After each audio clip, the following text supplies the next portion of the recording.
مطمئنم شما هم اخبار رو شنیدید. کلیوپاترا فقط یه چهره زیبا نبود. اون با هوش و استراتژی مصر رو اداره میکرد.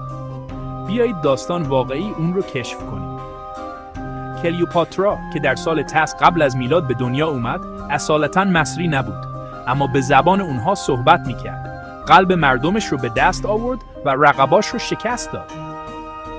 افسانه های هالیوود رو فراموش کنید.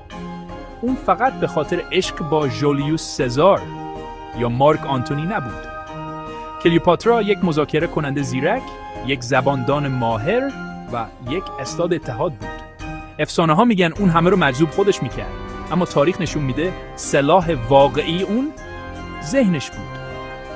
نجات یافتن از توطئه‌های کاخ تا رویارویی با امپراتوری روم، داستان کلیوپاترا ترکیبی از واقعیت و افسانه است. درست مثل خود نیل.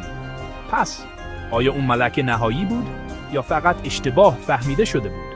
اصرار سلطنت کلیوپاترا هنوز در طول زمان موج میزنه.